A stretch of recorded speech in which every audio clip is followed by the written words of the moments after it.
বর্তমান সময়ের বহুল আলোচিত সমালোচিত একটি নাম সোহেল তাজ। কখনো আওয়ামী লীগকে নিয়ে বিস্ফোরক মন্তব্য করে, আবার কখনো নিজের ব্যক্তিগত নানা ইস্যুতে কথা বলে হন খবরের শিরোনাম।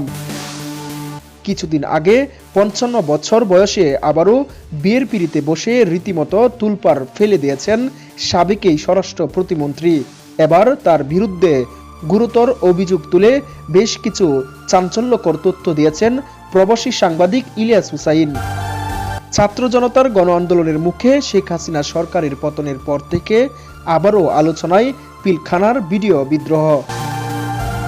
বিভিন্ন মহল থেকে অভিযোগ উঠে বিডিআর হত্যাকাণ্ডের সাথে জড়িত ছিলেন তৎকালীন স্বরাষ্ট্র প্রতিমন্ত্রী সোহেল তাজ। যদিও পরিবর্তিত এই পরিস্থিতিতে সোহেল তাজের নানা মাধ্যমে দাবি করেন ঘটনার সময় তিনি দেশের বাইরে ছিলেন। যুক্তরাষ্ট্রে বসেই ঘটনার খবর পান, তখনই পুলিশের তৎকালীন আইজির সঙ্গে যোগাযোগ করেন তিনি। পরে স্বরাষ্ট্রমন্ত্রী সাহারা খাতুনের সঙ্গে কথা বলেন তিনি। শুধু তাই নয়, ঘটনার দিন এক পর্যায়ে তিনি তৎকালীন প্রধানমন্ত্রী শেখ হাসিনার সঙ্গেও কথা বলেন। তখন প্রধানমন্ত্রী তার পরামর্শ না শুনে উল্টো তাকে ধমক দিয়েছেন বলে দাবি করেন সাবেক এই স্বরাষ্ট্র প্রতিমন্ত্রী সোহেল তাজ। অভিযোগের বিষয়ে সোহেল তাজের দাবি, বিডিআর বিদ্রোহের সঙ্গে কিছু মহল তাকে জড়াতে চেষ্টা করছে। এমন নিকৃষ্ট ইকুইজেশন খুবই দুঃখজনক। একজন নিরপরাধ মানুষকে এমন একটা কালেমা দেওয়া ঠিক না বলেও তখন মন্তব্য করেন তিনি।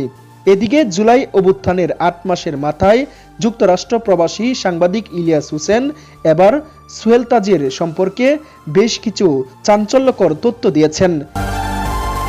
তিনি দাবি করেন, বিডিআর বিদ্রোহ নিয়ে সোহেল তাজ মিথ্যাচার করেছেন।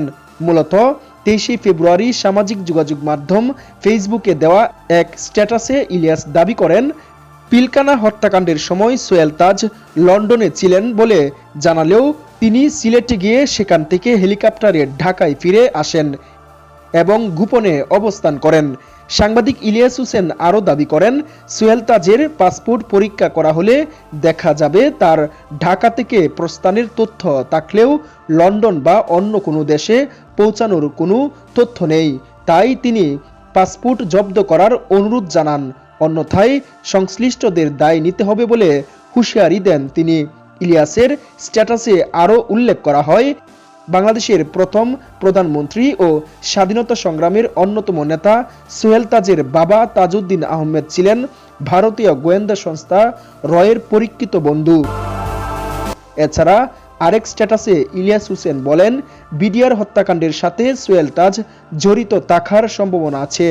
সেনা সূত্রে এই তথ্য তিনি জানতে পেরেছেন। তাই সোহেল তাজ যেন আপাতত দেশের বাইরে যেতে না পারে।